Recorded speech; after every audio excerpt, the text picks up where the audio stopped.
자, 안녕하세요. 4, 5월 달은 기출문제 분석을 할 겁니다. 기출문제 분석을 할 텐데, 자, 우리가 하는 모든 행동에는 이유가 있어야 되죠? 이유 없이 하는 행동은 좋지 않은 행동입니다. 모든 건 이유가 있어야 되는데, 자, 기출문제 분석을 하는 이유를 몇 가지를 좀, 알아보고자 합니다. 기출문제 분석을 왜 할까요? 시간이 남아서 하는 건 아닐 거고, 예, 우리의 목표, 합격에 도움이 되기 때문입니다. 그것도 매우 도움이 됩니다. 합격에 매우 도움이 되기 때문에 이 목표를 달성하는데 너무나 도움이 돼요. 도움이 되기 때문에 기출 문제를 좀 분석할 필요가 있다라고 생각이 됩니다. 그럼 어떤 방식으로 도움이 될까를 좀 생각해 봐야 되거든요. 첫째는 해 아래 새로운 게 없어요. 해 아래 새로운 게 없다. 그렇죠. 해 아래 새로운 게 뭐가 있겠습니까? 반복돼요. 문제가. 기출되었던 문제가 반복되어 나옵니다. 그래서 정확히 몇 문제다 이렇게 말씀을 못 드리겠는데 어떤 경우에는 그의 문제를 보면 한 5, 6문제가 이전에 이미 출제되었던 문제들이 다시 살짝 이렇게 질문의 내용을 조금 바꾼다든지 어떤 경우는 거의 똑같이 나올 때도 있습니다. 예를 들어서 아퀴나스의 자연법 사상 같은 경우에 그 전년도에 했던 이야기가 한 2년 뒤에 거의 똑같이 나오고 심지어 듀이 같은 경우에 이런 개념들이 있거든요. 도덕의 목표 성장 같은 경우에 한 3번씩 반복해서 나와요. 이런 방식으로 기출문제를 좀 정확히 분석을 하시게 되면 기출문제는 문제 형식 자체가 여기 발문이 있고 제시문이 이렇게 주어지고 하는데 여기 사용되었던 제시문이 다시 문제로 되기도 하고 나오기도 하고 자 그런 방식으로 그리고 그 전에 사용됐던 제시문 안에 들어있던 내용이 서술형으로 나오기도 하고 기입형으로 나오기도 하고 자 하기 때문에 이 기출문제를 좀 정확히 분석을 해 두시면 제 생각에는 최소한 3문제에서 5문제까지는 그냥 커버를 하고 들어갈 수 있을 것이다라고 생각을 합니다. 그래서 첫 번째 이유가 되겠죠.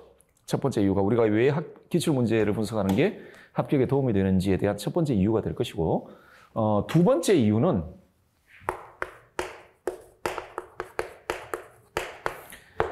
이론 총정리입니다. 이론 총정리. 기출문제를 분석하시고 그와 관련되어 있는 주제를 나와 있는 문제들의 주제와 다음에 내용들, 이론들 이런 것들을 확인을 하시고 숙지를 하시면은 여러분들이 전 영역에 걸쳐서 거의 대부분의 이론을 확인할 수가 있습니다.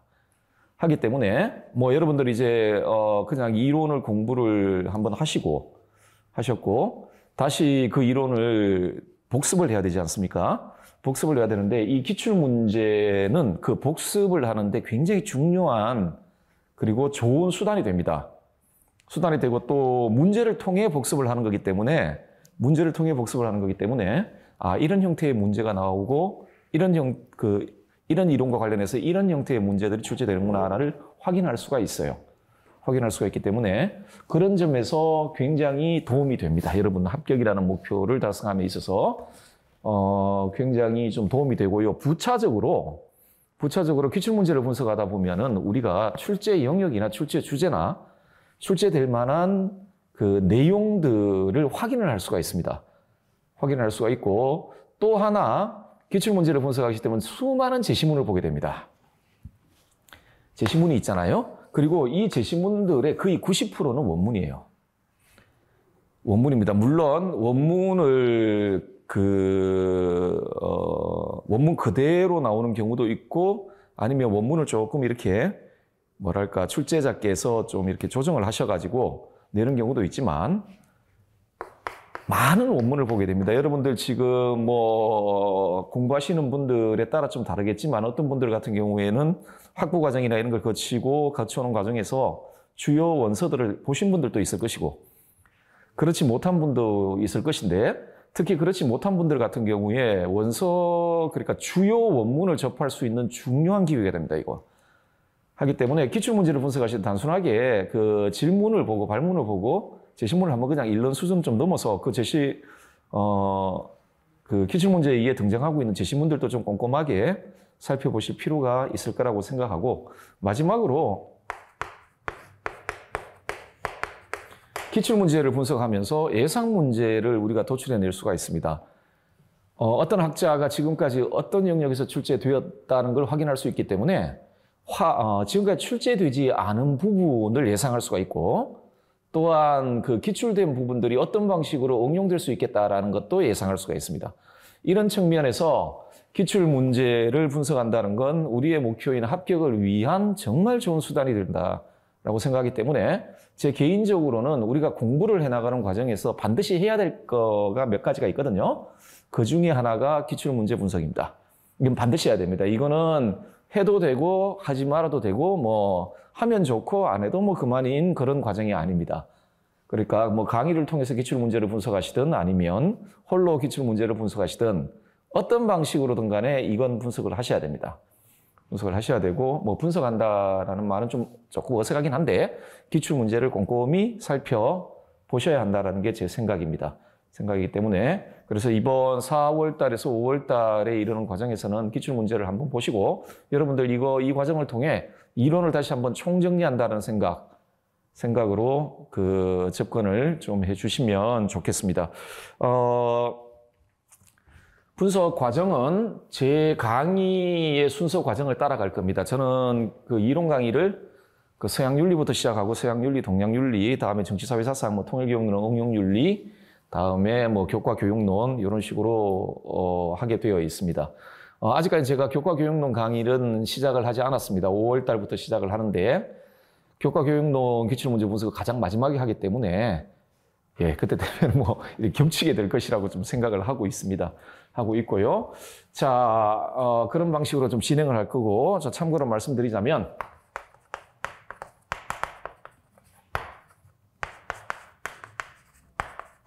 요 파트는 제가 따로 인터넷 강의로 찍어 놓을 겁니다. 그걸 보시길 바랍니다. 요거는 현장 강의, 그러니까 학원에서는 하지 않겠습니다. 왜냐하면 이게 실용적인 목적 때문에 그런데 제가 처음에는 이것까지 다 했거든요. 하니까 한 12주 정도 걸려요. 여러분들한테 너무 긴 기간입니다. 그래서 요거는 제가 촬영을 해서 올려놓을 테니까, 업로드 해둘 테니까 여러분들 시간 나실 때 들어오셔가지고 그 홈페이지에 들어오셔가지고 이거 인터넷으로 보시길 바랍니다. 문제가 보시면은 될 것이라고 좀 생각을 하고, 여기 플러스에서 논술 문제 있죠. 논술. 자, 요렇게. 근데 이게 원래 예전에 찍어둔 게 있는데 올해 제가 다시 촬영을 할 생각입니다. 그때 너무 젊어요. 한참 전에 찍어놓은 거라 가지고 안 되겠다. 원래 현재의 모습을 보여줘야 되겠다. 그래서 요거 논술은 새로 찍지는 않고 논술은 그대로 두고요. 요 두 개는 제가 다시 촬영을 하도록 하겠습니다. 촬영이 끝나면 여러분들한테 말씀을 드릴 테니까 시간이 되실 때 보시면 되겠습니다. 그리고 요 교재가 올해 새로 좀 출판이 되었는데요. 그 교재 변경사항, 그러니까 이전에 나왔던 교재와 좀 다른 점을 좀 말씀을 좀 드릴게요. 그때는 보면 제목도 좀 달랐습니다. 그때는 뭐 22년간, 뭐 20년간 이런 식으로 되어 있었는데, 원래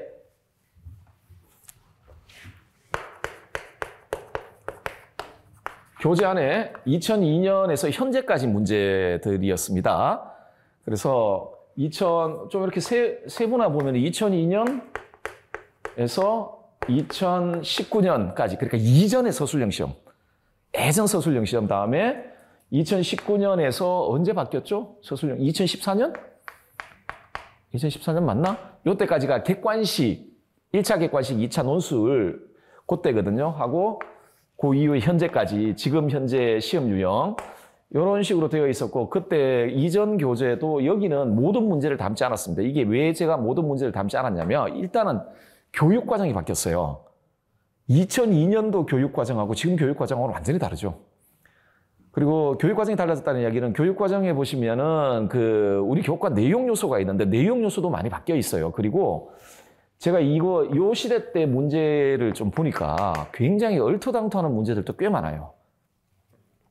예전 서술형 시험은 문제가 많았습니다. 제가 봐도 문제가 많다는 게 느껴지거든요. 그래서 그때도 이때는 모든 문제를 담지 않았고 현재 교육 과정에 비추어 봐서 그 출제 범위에 포함될 수 있는 문제들만 좀 이렇게 뽑아서 다루었습니다. 그리고 2019년? 2019년이래. 왜 이렇게 되냐? 이제서 2009년. 2009년 맞나? 예, 그쯤 돼요. 2010년에서 2014년 정도까지 객관식 문제들 있잖아요. 그거는 대부분 다 실었습니다. 다 실었는데 실제 강의에서는 모든 문제를 다 다루질 않았습니다. 그중에서 겹치고 막 이런 문제들 있잖아요. 그런 문제들은 좀 빼고 의미가 없는 문제들은 좀 빼고 그랬었는데 그리고 시험 유형이 바뀐 이유는 모든 문제를 다 다루었습니다. 근데 올해 개정된 그 책에서는 일단은 예전 서술형 시험 문제는 다 뺐습니다. 담지 않았습니다. 담지 않았고 그 객관식 시험 문제 중에서도 그 제가 실제로 강의에서 하지 않았던 문제는 뺐습니다. 첫 번째 그렇게 한 이유는 뭐냐면은 이게 분량이 너무 많아져요. 그래서 출판사하고 이야기를 해보니까 도저히 한 권으로는 제본이 안 된대요. 그러니까 만약에 그걸 다 넣게 되면은 2권으로 만들어야 된대요. 2권으로 만들게 되면 여러분들 일단은 책값이 비싸집니다. 2권을 써야 되기 때문에 책값이 비싸지고 그리고 좀 이상해요. 좀 이상하거든요. 그래서 한 권으로 만들기 위한 이유도 있습니다. 자, 대신에 어떻게 할 것이냐. 분명히 2002년에서 2009년 요 사이에 나와 있는 문제 중에서도 의미 있는 문제가 있습니다. 분명히. 자, 그럴 경우에는 제가 보충 자료를 이렇게 드렸죠. 그 안에 관련되어 있는 제가 의미 있다, 요 사이에 의미 있다라고 생각되는 문제들 있잖아요. 문제들은 그냥 보충 자료로 드리겠습니다. 그리고 그거는 강의 시간에 하도록 할게요. 그러니까 교재에서는 뺐지만 다뤄야 될 만한 문제들은 보충 자료로 드리겠습니다. 여러분들 책값도 아끼고 그럴 수 있으니까 자, 그런 식으로 좀 강의를 진행을 하도록 하겠습니다. 자, 더 이상 드릴 말씀은 별로 없고요. 여러분들 이거 잘 분석하셔야 됩니다. 잘 분석하셔야 되고, 문제량이 그렇게 적지가 않습니다. 이게 지금 8주로 계획되어 있는데, 제가 보통 강의를 지금까지 경험치에 입각해 보면 8주에 거의 잘 끝나지가 않아요. 가급적이면 8주에 좀 보통 10주 정도 걸렸습니다. 보통 10주 정도 걸렸고요. 자, 이 분석을 하면서 제가 이론 내용을 설명을 드릴 텐데, 이론 설명의 수준은 이론 강의의 수준보다는 조금 간략할 겁니다. 왜냐하면 실제로 이론 강의는 아니니까. 그리고 여러분들이 이제 요 시점 되면 어느 정도는 공부가 되었다라고 제가 생각을 하니까 제가 이론 강의할 때는 아예 전제를 아예 모른다, 모든 분들이. 그걸 전제로 하고 강의를 하기 때문에 가급적이면 좀 상세하게 하려고 노력을 하는데, 이 과정에서는 여러분들 그래도 어느 정도는 공부가 되었다라는 걸 전제로 해서 그렇게 이론 강의할 때만큼 자세하게는 하지 않겠습니다. 대신에 핵심은 말씀을 드리도록 그런 식으로 강의를 진행하도록 할게요. 제 무슨 말인지 아시겠죠? 교재 그렇게 되어 있습니다. 그래서 예전 교재를 혹시 예전에 있었는데 왜 문제를 뺐지? 이렇게 생각하실 필요는 별로 없고, 뺀 문제 중에 의미 있는 문제들은 보충 자료로 드리겠다. 그렇게 말씀을 먼저 드리고 시작을 하도록 하겠습니다. 예, 서양부터 시작할까요? 플라톤부터 시작을 해보도록 합시다. 자, 우리 플라톤 선생님. 자, 그리고 하나만 더 말씀드릴게요. 지금 기출 분석을 할 때, 지금 교재를 보시면 아시겠지만, 연도 순으로 분석하지 않을 겁니다. 그러니까 이제 연도 순으로 이렇게 쭉 그 순서로 분석하지를 않고, 자, 관련 이론을 두고, 아니면 관련 주제를 두고, 그 주제와 관련된 문제를 이렇게 다 한꺼번에 묶을 겁니다. 예를 들어서, 플라톤의 이데아론인데, 2019년에 출제가 되었고, 예를 들어 24년에 출제가 되었다. 이데아론인데, 그러면은 요걸 같이 묶어서 볼 겁니다. 문제를. 그러니까 같은 주제, 같은 이론의 문제들은, 관련되어 있는 문제들은 연도와 상관없이 한꺼번에 묶을 거고요. 자, 그리고 우리 기출문제를 보시면 한 명이 단독으로 출제되는 경우도 있는데 상당수가 2명 이상의 학자를 한꺼번에 묶어서 비교형 이렇게 문제가 출제되는 경우가 있습니다. 예를 들어 휴움 플러스 칸트 이런 식으로 만약에 묶여져 있다. 아니면은 칸트 플러스 밀 이렇게 묶여져 있다라고 한다라면 요런 문제들 같은 경우, 이런 형태의 문제들 같은 경우에는 예를 들어 휴움 플러스 칸트 같은 경우에는 휴움 영역에서 풀질 않고 아니지. 칸트를 다룰 때 풀 겁니다. 그러니까 후배들을 다룰 때 보다 좀 나이가 젊은 사람을 다룰 때 풀도록 할 테니까 그렇게 좀 생각을 해주시면 좋겠습니다. 자, 일단은 플라톤부터 시작을 해보도록 하겠습니다. 다음은 서양 윤리사상가의 어떤 개념에 대한 설명입니다. 괄호 안에 해당하는 것을 동굴의 비율을 나타낸 그림에서 모두 고른 것은 이라고 되어 있죠. 한번 읽어볼까요? 예를 들어 아름다운 꽃, 아름다운 그림, 아름다운 조각은 여러 면에서 다르지만 그래도 저마다 아름답죠. 국어편에 나와 있는 내용을 출제자께서 개조를 좀 하셨는데요. 그런데 이것들은 저마다 아름다운 사물일지는 모르지만 어느 것도 아름다움 자체는 아닙니다. 라고 되어 있죠. 자, 이 말은 무슨 말이냐면 우리가 경험을 통해 알게 되는 아름다운 것들은 무수히 많습니다. 여러분들 다 아름다우신데, 아름다운 것들은 무수히 많은데, 아름다운 것들은 아름다움 그 자체가 아니라는 말입니다.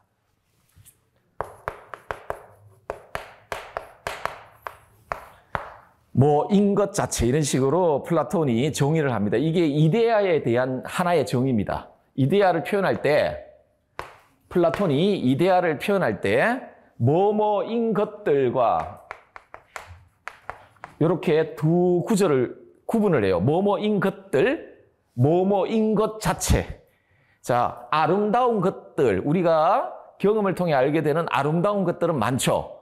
그런데 아름다운 것들은 아름다움 그 자체는 아니에요. 자, 요게 이데아예요. 아름다운 것들을 아름다운 것들로 만들어주는 아름다움 그 자체. 그 이야기를 지금 하고 있습니다. 그는 아름다움 자체는 따로 있으며 아름다움 자체를 아름다움의 이데아라 부른다. 자, 이데아론입니다. 이데아론 부르고. 자, 그림이 있죠? 요거는 출제자께서 이게 독일 고등학생 철학 교과서에 나와 있는 그림을 가져오셨더라고요. 이거 저거 냈는지 몰라? 허락을 받고 가져오셨는지. 독일 교과서, 독일 철학 교과서, 고등학교 철학 교과서에 실려 있는 그림이에요. 이걸 저작권 위반 아닌가 싶은 생각이 들기도 하고 한데 허락을 받았겠죠. 자, 여러분들 동굴의 비율을 그림으로 나타낸 것입니다. 자, 여러분들도 아마 공부가 되셨으면 어떻게 돼 있을까요? 보시면 죄수가 하나 묶여져 있고 그 다음에 위에 사람은 내려오고 있네요. 이 사람은 위에 태양을 본 사람이에요. 태양을 본 사람이고 그 위에 항아리가 하나 있고 다음에 불이 있고 그 다음에 동굴 입구에서 나가가지고 연못이 하나 있는데 거기 나무 그림자가 있고 거기에 사람 하나가 좀 서 있죠? 이 사람이 이제 동굴 밖으로 나갔어. 나가가지고 궁극적으로는 태양을 본 사람이죠. 그 다음에 나무가 있고 그 다음에 태양이 있습니다. 자, 여러분들 이 중에서 이데아가 뭐죠? 이데아를 상징하는 건 두 가지입니다. 나무하고 다음에 태양입니다. 그리고 자, 나무는 온갖 이데아들을 상징하는 거고 위에 태양 있죠? 태양은 뭘 상징하는 거죠? 선의 이데아를 상징하는 겁니다. 선의 이데아. 자, 요 문제는 이데아론과 관련되어 있는 문제이기 때문에 옆에 보시면은 문항 해설이 되어 있고요. 출제 지문 분석이라고 되어가지고 출처하고 관련 이론 쓰여 있고 여러분들 이거는 여러분들 읽어보시면 될 거고요. 그 다음에 관련 이론이 있습니다. 자, 관련 이론. 이 문제와 관련해서 우리가 좀 알아두셔야 될 건 이데아의 성격을 좀 알아봅시다. 자, 이데아의 세 개 존재합니다. 이거는 그 플라톤의 전형적인 그 두세 개의 이론. 이원론. 이쪽에 이데아의 세계, 이쪽에 우리가 경험을, 그러니까 감각 경험할 수 있는 세계, 현상 세계가 있는데, 이데아는 원래 현상 세계에 존재하는 건 아니라 이데아가 원래 거주하는 영역은 이 이데아의 세계에 건조하고, 자, 객관적인 존재이며, 자, 물질성, 그러니까 진료적 성분이 없어요. 비물질적이고, 다음에 절대적이며 영원불변해. 변하지 않아요. 변하지 않고, 자, 우리가 경험하는 우리가 감각 경험 가능한 이 현상 세계에 있는 모든 것들은 가변적이죠. 하지만 이데아는 전혀 변하지 않습니다. 그리고 보편성을 지닌 참된 실제. 자, 현상 세계의 모든 존재자들의 존재 근원입니다. 자, 다시 한 번 말씀드리지만 플라톤의 기본적인 관점이에요. 아름다운 것들 있죠.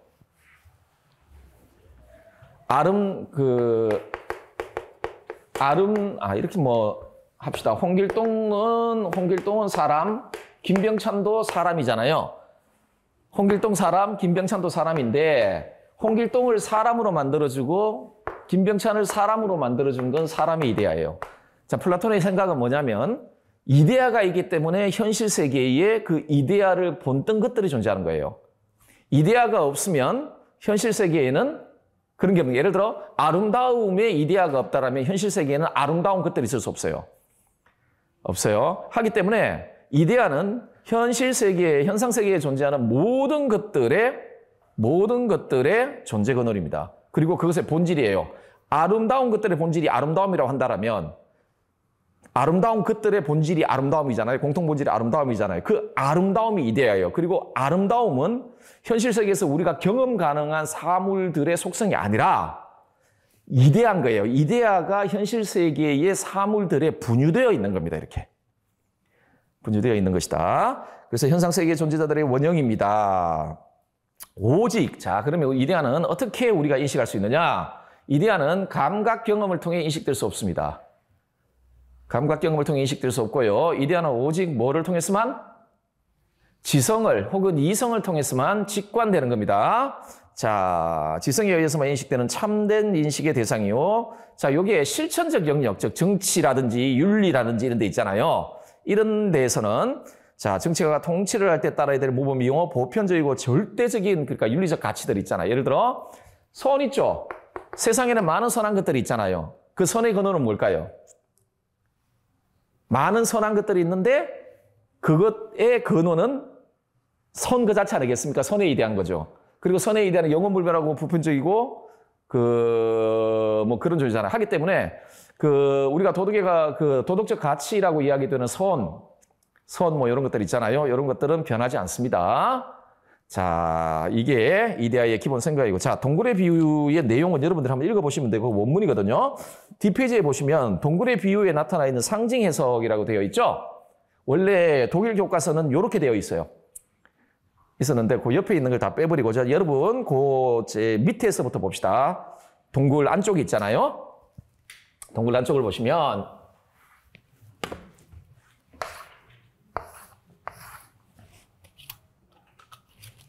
요걸 동굴 입구라고 보시면, 자, 이 동굴 벽면이 있고 여기 그림자가 있고 죄수가 쇠사슬에 묶여가지고 이쪽만 쳐다보게 되어 있고, 자, 그런데 소위 영혼의 전환 카타르시스를 통해 이 쇠사슬을 끊어버린 죄수가 이렇게 올라가는데 여기 담벼락이 있어요. 담벼락이 있고 여기에 뭐 아까 항아리 같은 게 있죠. 다음에 여기 횃불이 이렇게 타오르고 있고, 이렇게 비춰주니까 이렇게 비춰가지고 이렇게 그림자가 지는 겁니다. 지고 여기 있고 여기에 요 입구에 딱 붙어가지고 연못이 있어요. 입구에 딱 붙어서 연못이 있습니다. 이렇게 연못이 있고 여기에 나무가 있고 나무 그림자가 이렇게 있고 여기에 태양이 이렇게 있습니다. 이게 어떤 거냐면 일단은 요 죄수는요. 그러니까 그림자 쪽을 바라보고 있는 죄수는 어떤 인지적 상태에 놓여 있는 사람이냐면 그의 정신이 의견들로 가득 차 있는 존재입니다. 감각을 근원으로 하는 의견들, 그러니까 참된 지식이 아니죠. 참된 지식, 그 의견들로 가득 차 있는데 그것이 참된 지식이요, 실제라고 믿고 있는 사람들. 그 정신이 의견들로 가득 차 있는 사람이고, 존재론적으로 보자면, 자, 요 그림자 있잖아요. 요 그림자는 허상이에요. 이거는 실물이 아니에요. 이 실제성이 없어요. 자, 그런데 현상세계 요 실물 있죠. 요 항아리를 뭘 상징하냐면 우리가 감각 경험 가능한 현상세계의 실물들, 나무라든지 인공물, 그러니까 자연물, 인공물 다 통틀어서 우리가 경험할 수 있는 현상세계의 실물을 이야기를 하는 거고, 국가편에 보면 요 태양이, 요 횃불이 있거든요. 요거는 그냥 뭐 태양을 흉내낸 것 이런 식으로만 나옵니다. 나오고, 요 연못이 있는데 나무 그림자가 있어요. 요거는 이데아가 아니에요. 요거는 이데아의 그림자일 뿐인데, 이게 선분의 비유에서는 요게 뭐와 관련되냐면 디아노니아라는 게 있습니다. 그러니까 원리로부터 개별적인 그 결론으로 이끌어져 내려가는 겁니다. 내려가는 건데, 수학적인 것들, 삼각형 뭐 이런 거 있잖아요. 요 수학적인 것들이고요. 요게 이데아고 요게 선의 이데아. 이렇게 되어 있습니다. 자, 예, 이데아. 여러분 뭐 그 이데아론도 공부를 좀 잘 해두셔야 됩니다. 자, 다음에 2번 문제를 보도록 합시다. 다음은 윤리사상 수업에서 사용된 자료이다. 이 자료의 내용을 주장한 서양 윤리사상가의 관점으로 옳은 것은 이라고 되어 있죠. 자, 서양 윤리사상 이해를 위한 고전 자료. 시민들은 저마다 타고난 성향에 따라 한 가지 일에 개개인이 배치되어야 한다. 제 교재에 제시문에 좀 굵은 글씨로 표현된 건 기평으로 나올 그 후보자들입니다. 주요 개념들. 여러분들 플라톤은 국가의 기원을 설명할 때 각 개인들의 타고난 성향에 따라 이루어진 국가 이야기를 하거든요. 자, 이는 각자가 자신의 한 가지 일에 종사함으로써 각자는 여럿 아닌 한 사람 되도록 하고, 또한 바로 이런 식으로 해서 나라 전체가 자연적으로 여럿 아닌 한 나라로 되도록 하기 위해서, 이건 사실상 그 정의의 덕에 대해서 설명하고 있는 건데요. 자, 이 점은 즉 실상이 이 나라가 정의로운 것이 그 안에 있는 세 부류가 저마다 자신의 일을 함에 의했음은 확실하다. 정의의 덕에 성격과 관련된 기출 그 원문이에요. 정의가 뭐예요? 어떻게 규정적으로 정의되죠? 각자가 각자의 할 일을 하고 자신의 타고난 성향에 맞는 일을 하고 또 남의 일을 넘보지 않는 것. 지금 요 구절은 각자가 각자 자신이 타고난 성향에 적합한 일을 해야 한다. 우리가 정의로운 국가, 올바른 국가를 만들기 위해서 그런 이야기를 하고 있습니다. 자, 이 문제는요. 출제 의도를 보시면 영혼 삼분설과 사주덕설 관련되어 있는 내용이고, 거기에 플러스해서 철인치자사상, 이거는 뭐 정치사상에 해당되는 이야기지만 어쨌든 간에 철인치자사상과 관련되어 있는 문제다. 자, 크게 이야기하면 플라톤의 등론과 관련되어 있다 라고 이야기를 할 수 있겠습니다. 자, 한번 봅시다. 관점으로 옳은 것 이렇게 되어 있죠. 자, 1번 한번 보겠습니다. 절제를 통치자와 피치자 모두에게 관계되는 덕으로 본다. 맞습니까? 틀렸습니까? 예, 이거 전체의 덕이에요. 일단은 그렇게 좀 알아두시고. 자, 그리고 제 그 객관식 문제를 한번 보시면요. 그 문항 해설을 보시면 그 오답 수정이라는 부분 있죠? 자, 요거는 왜 이 선택지가 잘못되어 있는지, 이 선택지를 올바른 선택지로 만들려면 어떻게 해야 되는지입니다. 그래서 요걸 좀 보시고 여러분, 중요한 그 수정된 내용입니다. 수정된 내용을 잘 숙지를 하시면 돼요. 왜냐하면 수정된 내용이 플라톤의 혹은 다른 학자들도 마찬가지인데 그 사람의 견해니까요. 자, 2번 한번 볼까요? 격정과 기계를 욕구적인 부분과 같은 성질의 것으로 본다. 맞습니까? 틀렸습니까? 이거 왜 틀렸죠? 플라톤의 영혼 삼분설과 맞지 않습니다. 플라톤은 영혼을 세 가지 부분으로 구분하죠. 어떻게? 이성적인 부분, 기계적인 부분, 욕구하는 부분이죠. 욕구하는 부분과 기계적인 부분은 달라요. 그래서 세 번째 선택지, 감정과 욕구를 제거한 이성적 삶을 정의로운 것으로 본다. 자, 이것도 틀려요. 우리 영혼은 세 부분으로 구성되어 있거든요. 정의는요, 그 세 부분들 사이의 조화를 이야기를 하는 것이지. 그렇죠? 이성에 의해 나머지 두 부분을 제거하는 게 아닙니다. 자, 다음에 모든 시민은 덕의 함양을 통해 철은시자가 될 수 있다라고 본다. 이건 왜 틀렸을까요? 모든 시민은 통치자가 될 수 없어요. 나중에 설명을 드리고요. 자, 다음에 정의를 그 자체로는 수것으로나 그 결과가 좋은 것으로 본다. 결론부터 말씀드리면 국가편에 그 제자가 물어요. 제자가 소크라테스한테 정의는 그 자체로 좋기 때문에 뭐 좋은 겁니까? 그 결과 때문에 좋은 겁니까? 그 자체로도 좋고 그 결과 때문에도 좋은 겁니까? 라고 물으니까 소크라테스께서 하신 말씀이 정의는 그 자체로도 좋고 그 결과 때문에도 좋다라고 합니다. 하기 때문에 틀렸어요. 자, 이 문제를 통해 우리 영혼 3분설과 플라톤의 사주덕설을 정리를 합시다. 관련 이론을 한번 보시면 자, 영혼 3분설이 있습니다. 우리 영혼은 세 부분으로 구성되어 있다. 세 부분으로 구성되어 있는데 하나가 이성적인 부분, 하나가 기계적인 부분, 하나가 욕구하는 부분인데 이거는 기능에 따른 분류예요. 영혼이 어떤 방식으로 기능하느냐, 어떤 기능을 하느냐, 어떤 일을 하느냐. 자, 기능은 그 기능과 관련되어 있는 일이 있거든요. 기능이 있다는 건 그 기능과 관련된 일이 있다는 거예요. 영혼을 세 부분으로 나눴다는 건 영혼을 기능에 따라 소위 일에 따라 나눈 겁니다. 자, 이성적인 부분이 해야 되는 하는 일을 볼게요. 논리적이고 추론적인 지식뿐만 아니라 영원 불변하는 실제인 이데아에 대한 알을 직관하는 일을 해요. 그래서 우리 영혼 안에 최상의 부분입니다. 신적인 부분이라고 불러요, 플라톤이. 자, 보편적인 도덕적 진리를 파악하고 인간에게 참으로 좋은 것이 무엇인지를 헤아려요. 그래서 우리에게 알려줘요. 우리가 뭐 도덕적인 삶과 관련해서는요. 자, 요런 일을 하는 겁니다. 이 부분이. 자, 기계적인 부분은 뭘까요? 자신이 생각하기에 나쁜 것을 볼 때 욱 하는 겁니다. 의분을 느끼는 부분. 그래서 이건 욕구하고 달라요. 욕구는 우리 자신의 그 신체적인 생존과 밀접하게 좀 관련되어 있고, 그래서 여러분 대표적인 욕구가 뭘까요? 쾌락 이런 것들이 대표적인 욕구입니다. 아주 본질적인 욕구인데요. 쾌락, 고통 같은 거 있죠? 자, 자신이 옳다고 생각하는 일을 두려움 없이 실행하고 나쁘다고 생각하는 것을 과감하게 배척하는 기능을 수행하는 영혼의 부분이에요. 자, 욕구하는 부분은 자신이 물질적인 복지 및 그것의 충족과 관련된 자연적인 욕망이 드러나는, 그래서 이 수많은 욕망들이 있잖아요. 우리가 그 수많은 욕구들을 느끼고 욕망들을 느끼는데 가장 근본적인 욕구는 뭐냐면, 혹은 감정, 이 욕구들과 관련되어 있는 감정이 뭐냐면 쾌고예요. 쾌락과 고통이에요.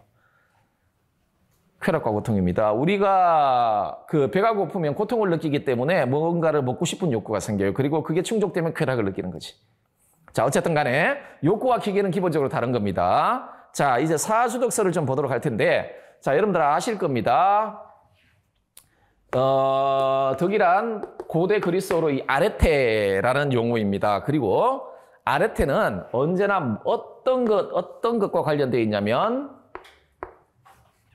고대 그리스어로 에르곤이라고 합니다. 이게 기능입니다. 아레테는 언제나 에르곤과 관련되어 있는 아레테입니다. 무슨 말이냐? 아레테는 이 기능 있잖아요. 이 기능을 훌륭하게 수행할 수 있도록 해주는 겁니다. 그게 덕이에요. 예를 들어 용기의 덕이라면 어떨까요? 두려운 상황에서도 우리가 용기 있는 활동을 잘할 수 있도록 해주는 게 용기라는 덕입니다. 무엇인가를 잘 할 수 있도록, 잘 해낼 수 있도록 하는 내적인 능력이 아레테예요. 아레테거든요. 자, 그 일을, 기능과 관련된 일을 잘 하도록 해주는 게 아레테예요. 자, 그런데 우리 그 정신이 세 부분으로 구성되어 있다 그랬잖아요. 근데 이게 기능에 따른, 일에 따른 분류라 그랬잖아요. 그러면은 이성의 기능을 훌륭하게 발휘될 수 있도록 해주는 아레테. 그래서 이성이 자기 일을 훌륭하게 할 수 있도록 해주는 아레테. 그게 뭐죠? 그게 지혜입니다. 우리는 이 부분이 하는 일에 대해서는 이미 살펴봤고요. 기계적인 부분이 자기 일을 훌륭하게 할 수 있도록 해주는 아레테. 그게 용기입니다. 이 부분은 독자적인 아레테가 없어요. 지금 우리 그 선택지 1번 보셨죠? 독자적인 아레테가 없고 영혼 전체와 관련된 아레테가 절제와 정의입니다. 자, 조금 더 상세하게 보시면 지혜란 이성적 부분의 고유한 덕입니다. 득이고 보편적인 도덕적 진리를 파악하고 인간에게 참으로 좋은 것이 무엇인지 헤아려 올바른 판단을 내릴 수 있도록 하는 영혼의 힘, 능력, 영혼의 다른 부분인 기계적인 부분과 욕구하는 부분뿐만 아니라 전체 영혼을 위해 참으로 좋은 것이 무엇인지를 파악해서 그 영혼을 이끌어 나가는 그런 영혼의 힘, 능력이고요. 자, 용기는 기계적인 부분의 고유한 덕이에요.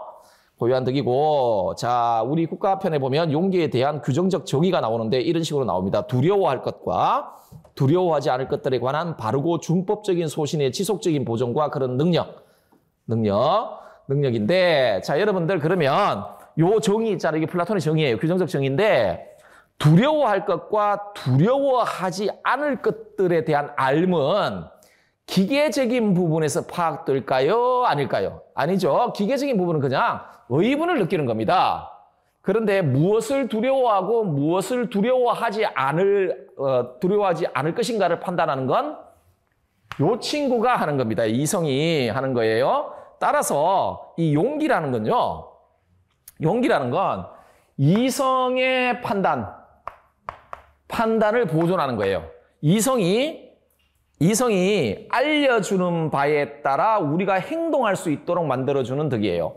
자, 비도덕적인 욕구를 억제하고 이성이 알려주는 도덕적 지식 혹은 사람에게서 최선의 것을 실행할 수 있도록 하는 힘이에요.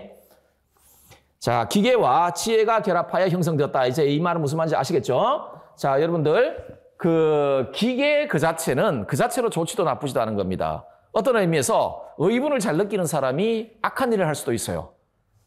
왜냐하면 자신이 나쁜 것이라고 생각될 때 의문을 느끼잖아요. 그런데 그게 잘못된 알매 기초해버리면 어떻게 돼요? 그게 실제로는 나쁜 게 아닌데 문제가 생길 거 아닙니까? 따라서 이성의 지시를 따라야 돼. 이게 진짜 나쁜 거야. 이거 참으로 나쁜 거, 이건 참으로 좋은 거야. 라는 이성의 참된 그 판단을 따라야 됩니다. 하기 때문에 이런 걸 혼합된 덕이라고 불러요, 용기를. 즉 기계가 육체적인 욕망에 빠지지 않고 이성을 따를 때 얻게 되는 덕이요. 자, 국가의 보조자 부류에게 요구되는 덕입니다. 국가를 방어하는 사람들. 덕으로서 통치자의 명령에 따라 내외의 적에 맞서 굳건하게 국가를 수호하기 위해 요구되는 지혜와 혼합된 덕이다. 자, 그리고 요거는 이제 부분적 덕인데, 부분의 고유한 덕인데 두 개는 절제하고 정의는 영혼 전체의 덕이에요. 영혼 전체의 덕이거든요. 자, 절제는 영혼의 어느 한 부분에 속하는 덕이 아니라 모든 부분이 갖춰야 될 전체의 덕이요. 자, 국가편의 규정적인 정의입니다. 원문에 나와 있는, 자, 원서에 나와 있는, 뭐, 개인이든 국가든 간에.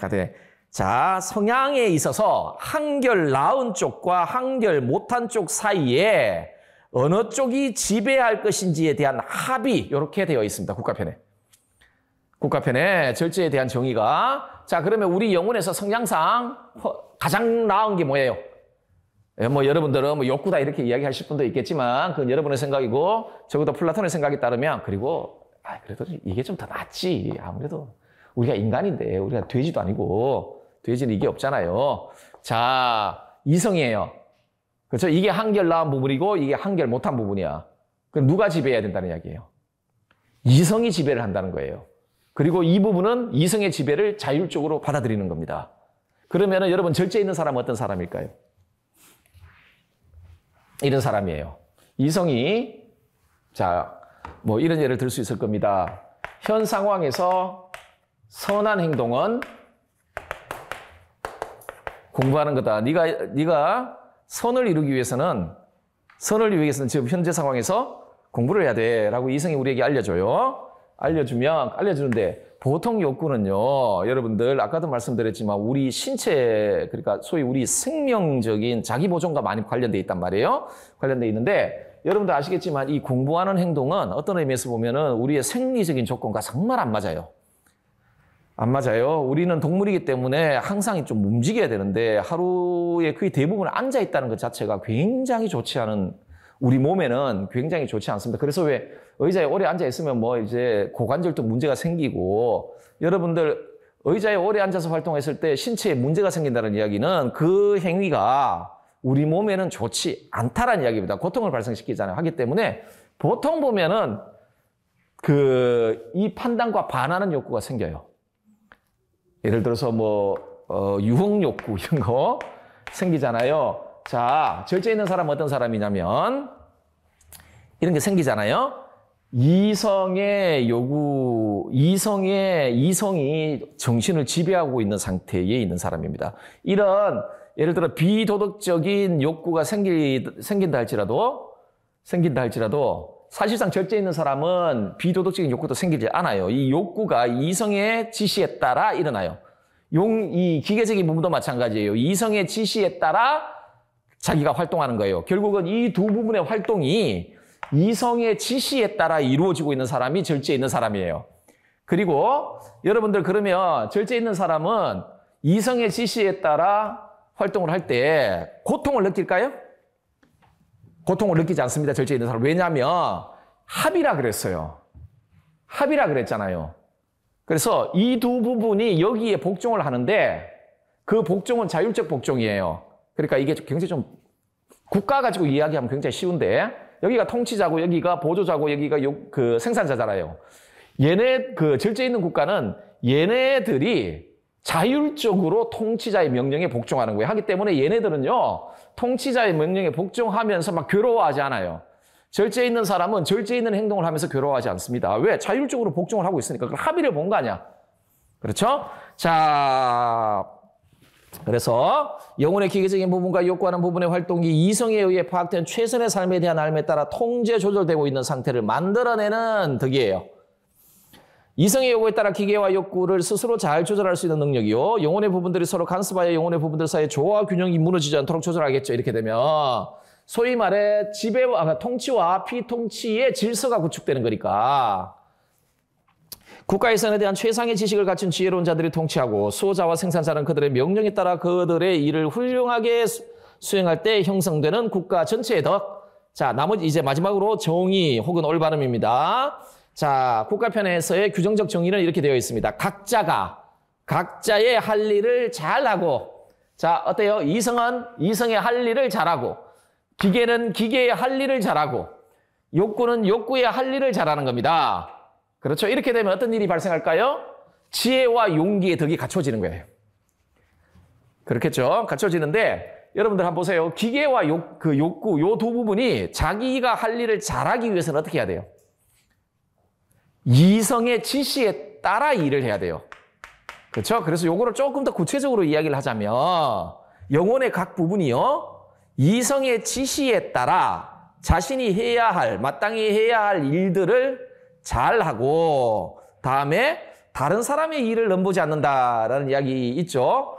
기계가 예를 들어 욕구가 우리 정신을 지배한다든지 이런 게 다른 사람의 일을 넘보는 거예요. 공부해야 된다. 이성을 알려주는데 유혹 욕구가 생겼단 말이야. 우리가 만약에 이 유혹 욕구에 따라 행동하게 되면 우리 정신이 욕구가 우리 정신을 지배하고 있죠. 이러면은 이 정신은 정의로운 정신, 올바른 정신이 아니에요. 이성이 지배를 해야 돼. 이성이. 자, 그래서 비유적으로 이렇게 이야기하는 겁니다. 다른 사람의 일을 넘보지 않는다라는 건 욕구가 우리 정신을 지배하면 안 된단 말이에요. 우리 정신을 지배하는 일을 수행해야 되는 건 이성이에요, 이성. 자, 영혼의 각 부분이 자신의 기능에 따라 일을 훌륭하게 수행하고 나아가 그 각 부분이 내적인 조화를 이루어 하나의 전체적 기능을 훌륭하게 수행하고 있는 상태를 이루고 유지하는 영혼의 능력.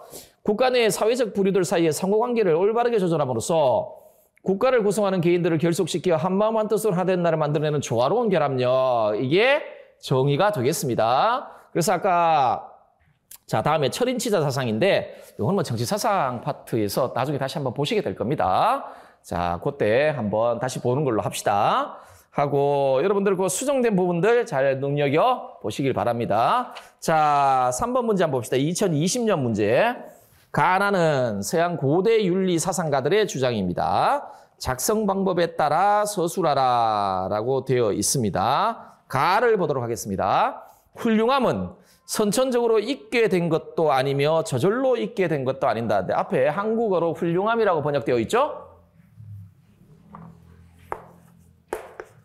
아레테의 한역입니다. 아레테의 한역인데 요거에 요새 자, 현대의 한국의 플라톤이든 아리스토텔레스든 소위 고대 서양 철학 전문 학자들은 이 아레테를 덕으로 거의 번역하지 않습니다.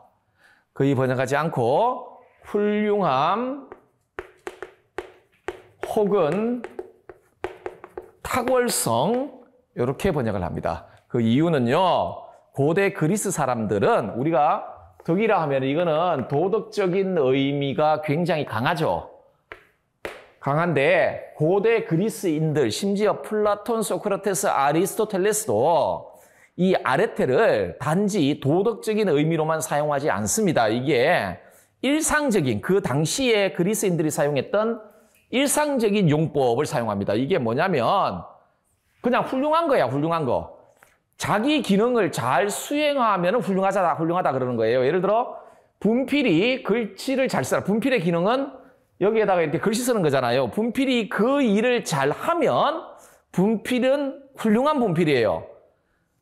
아레테가 있다 이렇게 이야기를 하는. 그러니까 아레테는 사람에게만 적용되는 개념이 아니었어요. 그때 하기 때문에 보통 이렇게 번역을 합니다. 그래서 지금도 훌륭함은 이렇게 번역을 해뒀죠. 요거 덕입니다. 덕. 아레테예요. 자, 덕은 선천적으로 있게 된 것도 아니고 저절로 있게 된 것도 아니다. 그것은 가르쳐질 수도 있으며, 자, 덕은 가르칠 수 있다. 마음씀으로 해서 있게 된다. 훌륭함은 가르쳐질 수 있다는 것을 서로와 논변으로 내가 말했을 뿐만 아니라 아테네인들도 그리 믿고 있다. 지혜, 절제, 용기, 정의, 그리고 경건함은 모두 훌륭함의 부분들이다. 덕의 부분이다. 부분인데, 자, 덕의 일종이다. 이런 말을 하는 겁니다. 덕의 종류들이다. 이것들 중 넷은 앞에 지혜, 넷은 서로 상당히 비슷하지만 기억은 이것들 모두와 아주 다르다라고 이야기를 하고 있습니다. 자, 이게 좀 웃긴 게 이 사람이 누구냐? 가가 누구냐? 가와 같이 주장한 사람이 누구냐 하면은 프로타고라스입니다. 프로타고라스. 여러분들 우리 소피스트 공부하면 나오시는 분. 자, 그런데 요 주장이 어디에 실려 있냐면 프로타고라스의 이분이 실제로 이분의 저작에 실려 있는 내용이 아니고 플라톤의 대화편 중에 프로타고라스 편이 있어요. 플라톤의 대화편 중에. 그러니까 플라톤의 저술 중에 프로타고라스 편이 있는데 거기에 등장합니다. 이 주장이요. 자, 나아보도록 합시다. 교육이란 일부 사람들이 선전하고 주장하는 그런 것이 아니다. 그들은 보지 못하는 눈에 시력을 넣어주듯 지식이 없는 영혼에 지식을 넣어줄 수 있다고 주장한다. 그러나 지식에 도달하기 위해서는 영혼을 생성의 세계에서 실제의 세계로 전환해야 한다. 자, 요거는 국가편에 있는 내용을 출제자께서 좀 이렇게 개조를 하신 겁니다. 이거 지금 내용 안에는 상기설과 관련된 내용도 있어요. 함축되어 있어요. 상기설과 관련된 내용이 함축되면서 교육에 관한 소피스트들의 입장을 비판하고 있는 겁니다. 플라톤의 상기설에 따르면 우리가 진리인식은 상기예요. 우리 안에 이미 본유적으로 진리가 그러니까 어떤 참된 지식이 내재되어 있고 그걸 안다라는 건 그걸 다시 기억해내는 거예요. 그죠? 따라서 교육은요.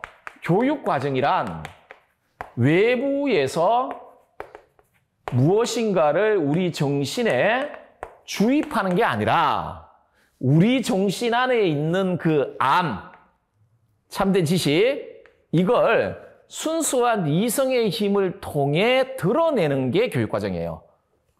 그래서 지금 이 문장을 보시면 어떤 사람들은 뭐 이런 식으로 이야기하죠. 일부 사람들은 교육은 외부에 있는 것들을 우리 정신 안 내부로 집어넣어 주는 거다라고 이야기해요. 이게 소피스트들이에요. 그때 일부 사람들이라고 이야기하는 사람들이.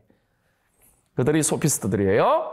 자, 그거 아니야라는 겁니다. 그리고 지식을 알려면은 어떻게 영혼을 생성의 세계에서 실제의 세계로 전환해야 된다라고 이야기하는데 동굴에 비워보면 죄수 있죠. 요 벽면만 바라보고 있는 사람 있잖아요. 그러니까 이 말은 뭘 이야기를 하냐면 우리가 참된 삶을 알기 위해서는 감각 경험에 의존하는 버릇을 버려야 돼요. 순수한 이성의 작용만을 통해 진리에 도달할 수 있다라는 이야기를 하는 거죠. 왜? 이데아는요. 감각을 통해 알 수 있는 게 아니에요. 순수한 지성을 통해서만 알 수 있는 거니까. 자, 기계의 덕인 기억은, 자, 기계의 덕 뭐예요? 용기죠? 아까 보셨잖아요. 용기는 니은에 대한 올바른 의견을 보존하는 것이다. 이는 옷의 광채가 아무리 세탁해도 없어지지 않은 것과 같다. 자, 괄호 기억에 해당하는 용어 뭐예요? 용기죠? 우리는 이미 알고 있습니다. 자, 괄호 안에 니은에 해당하는 내용을 써라 그랬죠? 이 말은 무슨 말이냐면 정의를 써라는 겁니다. 지금 나는요, 플라톤의 국가편에서 가져온 겁니다. 국가편에 나와 있는 용기에 대한 정의예요. 자, 우리도 정의 알고 있죠? 뭐라고 쓰면 됩니까? 두려워할 것과 두려워하지 않을 것에 대한 올바른 의견, 올바른 소신의 보존. 자, 다음에 그때 2020년도에 이 문제가 출제됐는데 그 해에 나왔던 문제 중에서 혹은 서양 윤리 관련 문제 중에서는 가장 어려운 문제였습니다. 가장 어려운 문제인데요. 한번 볼까요? 왜냐하면 두 번째 발문 때문에 그랬습니다. 나의 윤리적 입장에서, 자, 나를 소크라테스, 플라톤 이렇게 뭐 같이 묶어서 이야기할 수 있습니다. 자, 입장에서 가의 윤리적 입장에 논리적 모순을 드러내는 논변을 서술할 것이라고 되어 있죠. 자, 당시에 아마 제 예상이 맞다면 대부분 이랬을 겁니다. 그리고 실제로 반응을 보니까 당시 시험을 치셨던 분들의 반응을 보니까 일단은 이 문제를 손도 못 대신 분은 가가 누군지를 몰라. 이거 누구지? 이런 생각이 드는 거예요. 이게 도대체 누굴까?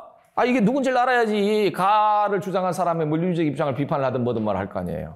그렇죠? 그런데 두 번째 부류는 가가 프라타고라스인지는 모르겠지만 덕의 교수를 이야기를 하고 있는 거 보니까 소피스트다 라는 걸 정당하게 추측을 내신 분들이 있는데 이분들 중에 상당한 분들이 이걸 어떤 방식으로 글을 썼냐면, 자, 나가 누군지는 대부분 다 알아요. 이건 플라톤이다. 알잖아요? 소크라테스 플라톤이다. 그런데 이제 가의 윤리적 입장이라고 이야기를 했죠? 그러면은 이거 프로타고라스인지는 아닌지는 모르겠으나 적어도 소피스트다. 그러면 이 발문을 어떻게 해석을 했냐면 이게 소피스트니까 소피스트의 윤리적 입장이 뭐예요?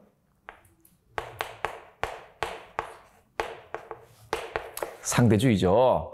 그리고 소크라테스 플라톤의 윤리적 입장, 이것과 대변되는 보편주의 아닙니까? 그러면은 요 문제를 보편주의자의 관점에서 윤리적 상대주의의 그 입장의 논리적 모순을 써라. 이렇게 해석한 분이 해석해서, 그럼 여러분 윤리적 상대주의, 논리적 모순 뭐 많아요. 자기 모순에 빠지기도 한다. 뭐 이런 내용들이 좀 있는데, 자, 모순을 드러내는 논변을 서술할 것이라고 되어 있잖아요. 자, 그런데 저는 이 문제를 어떻게 해석했냐? 출제자가 어떤 의도를 가지고 이 문제를 냈을까? 자, 그런데 요렇게 글을 쓰신 분들 있잖아요. 그러니까 그 질문을 요렇게 해석하고 그걸 출제자의 의도라고 봐서 요렇게 쓰신 분도 저는 몰라요. 답안이 공개가 안 되니까. 그 답으로 채점되었을지 안 되었을지는 제가 확신할 수는 없어요. 아마도 상당수 분들이 이렇게 쓰셨으면 아마 답으로 채점했을 가능성이 있어요. 왜냐하면 발문이 그렇게 해석될 수도 있으니까. 그런데 아마도 제 생각에 출제자께서는 그런 의도로 출제한 것 같지가 않아. 자, 지금 가의 프로타고라스가 그 가의 지금 제시문 두 개가 나와 있죠. 하나가 뭐죠? 첫 번째 그 제시문 있잖아요. 제시문의 핵심적인 논지는 뭐냐면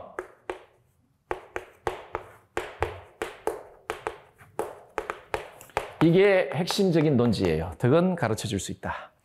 그러니까 뭐 덕을 가르칠 수 있다. 소피스트들이 가지고 있는 덕의 교수. 그게 첫 번째 단락의 핵심이에요.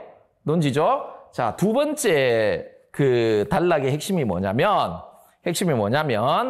자, 지혜, 절제, 용기, 정의, 경건이 있잖아요. 이게 전부 덕의 일종이에요. 덕의 일종인데 용기에 용기를 제외하고 나머지 것들은 비슷한데 용기의 덕은 아주 다르다라고 주장을 합니다. 자, 여러분들 프라타고라스 편에 보면 자, 프라타고라스 편에 보면 대화가 어떤 식으로 진행을 되냐면 프라타고라스가 요걸 주장합니다. 덕은 가르쳐 줄 수 있다. 우리는 소피스트를 그렇게 하고 우리 덕을 가르친다. 덕을 가르칠 수 있다. 이렇게 주장을 해요. 그런데 소크라테스가 요 주자에 대한 문제를 제기합니다. 문제를 제기하면서 자, 덕을 가르칠 수 있는지 없는지를 알기 위해서는 일단은 얘가 뭔지를 좀 알아보자. 그러면서 논의가 시작이 돼요. 논의가 시작되면서 지금 그 두 번째 단락 있잖아요. 두 번째 단락에 지금 프라타고라스가 이야기했을 때 소크라테스의 질문이 뭐냐면 이런 겁니다. 덕은요, 본질에 있어서 하나냐? 이런 겁니다. 그래서 지금 용기, 절제, 지혜, 경건 이런 거 있잖아요. 그래서 이렇게 물어요. 용기, 절제, 지혜, 수많은 개별적 덕이 있는데 그 덕들은 각기 다른 성격을 가지고 있는 것들이냐? 아니면 마치 사람의 얼굴, 그러니까 동상이 있을 때, 금으로 만든 동상이 있을 때 여기 눈이 있고 코가 있고 입이 있잖아요. 이렇듯이 그 동일한 본질을 가지고 있는 개별적인 것들이냐. 이렇게 묻거든요. 물으니까 지금 프라타고라스가 뭐라고 대답하냐면 4개는 비슷한데 1개는 달라. 이런 식으로 이야기를 한단 말이에요. 자, 프라타고라스 편에 여기 발문 보시면 논리적 모순 있죠.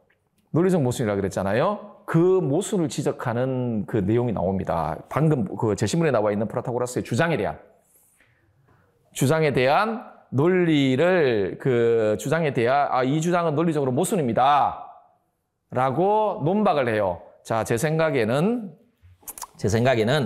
출제자께서 그걸 아는지에 대해 물어본 것 같은데 이게 뭐와 관련되어 있냐면 소크라테스의 덕의 단일성 주장과 관련되어 있습니다. 프라타고라스 편이 덕의 단일성 주장이 정말 명확하게 나와 있는 거예요. 덕의 단일성 주장은 어떤 주장에서 나오죠?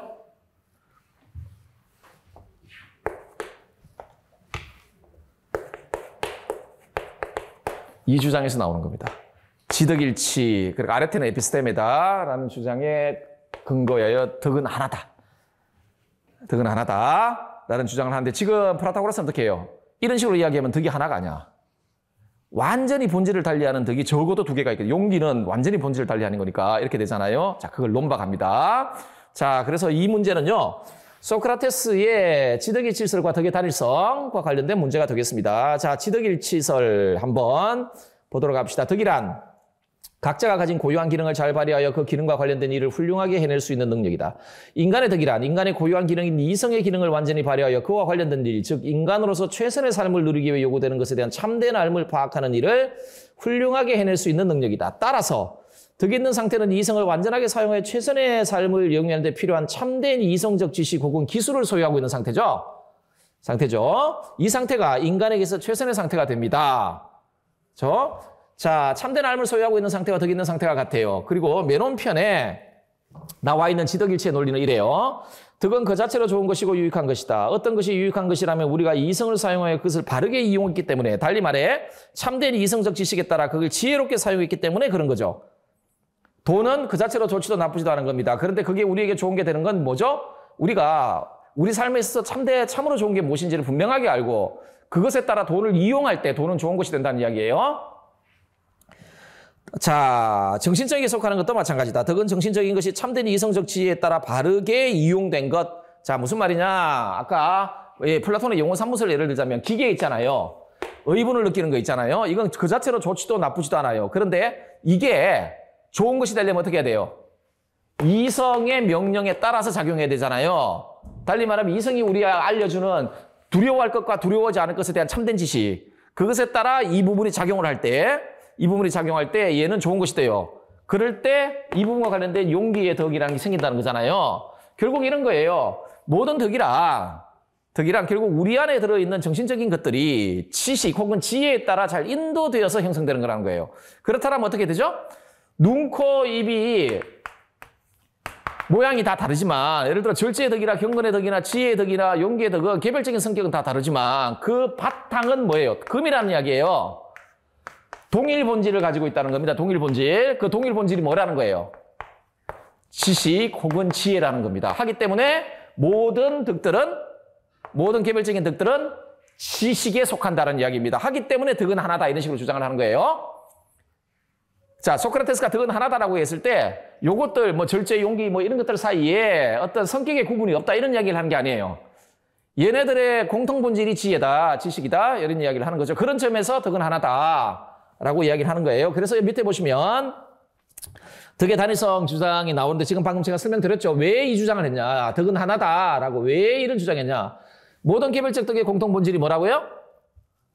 지식이니까. 자, 그리고 여러분들 제시문 그러니까 원문 한번 읽어보겠습니다. 그 덕의 단위성 되어 있고 자 프라타고라스 편에 프라타고라스의 주장을 논박하는 부분입니다. 자, 부끄러운 것들과 나쁜 것들로 자신만만해하는 자들은 다름 아닌 알지 못함과 무지로 말미암아서인가요? 하니까 프라타고라스가 이제 이게 속아 넘어가기 시작하는 거예요. 슬슬 나락에 빠지기 시작하는 거예요. 그런 것 같소라고 이야기를 해요. 그러니까 소크라테스가 비겁한 자들인 걸로 드러나게 하는 건 무서워할 것들에 대한 무지로 인해서가 아닙니까? 자, 비겁한 자들은 어떤 자들이냐? 용기의 반대가 비겁인데 비겁한 자들은 어떤 사람이냐? 두려워할 것과 두려워하지 않을 것을 잘 구분 못하는 애들 아니냐?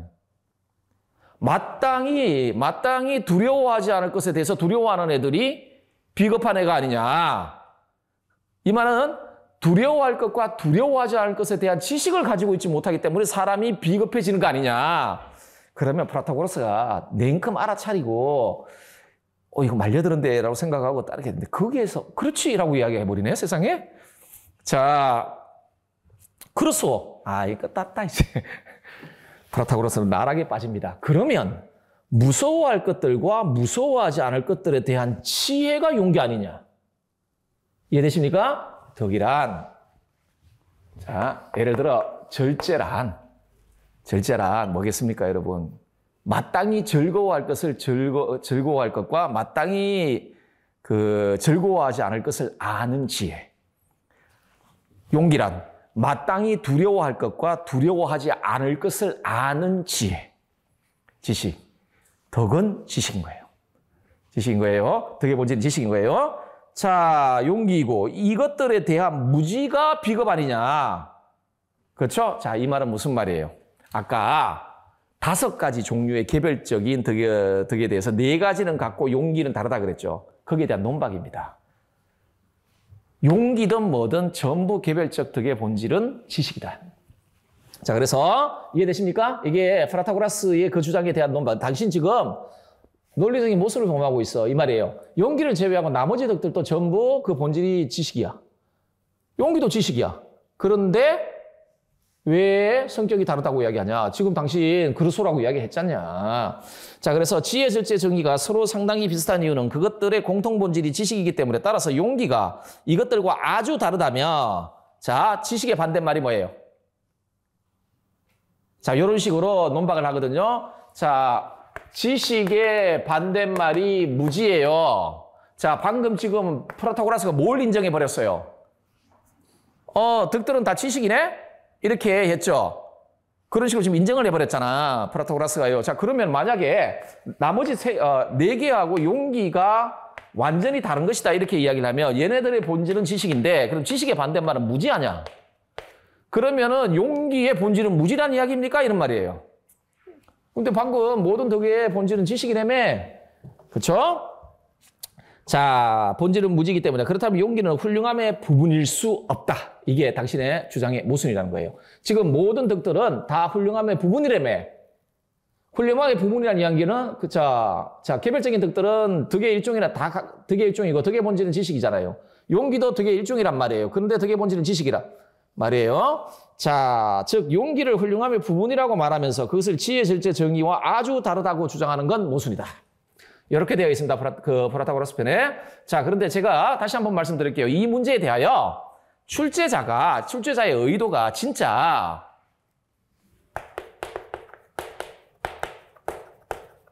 윤리적 보편주의의 관점에서 윤리적 상대주의의 입장을 비판하라는 게 출제자의 의도인지 아니면 그야말로 프라타고라스 편에 나와 있는 프라타고라스의 주장의 모순을 논박하는 소크라테스의 주장을 쓰라는 건지 전체 주제는 덕의 단일성을 가지고 지덕일치설과 덕의 단일성이라는 소크라테스의 이론의 기초에서 그걸 쓰라는 건지는 제가 확신은 못하겠으나 제가 만약에 그 수험생이라면은 이 문제를 받았을 때 이렇게 출제 의도를 파악했을 것 같다라는 생각이 듭니다. 뭐 이렇게 출제 의도가 이랬을 수도 있습니다.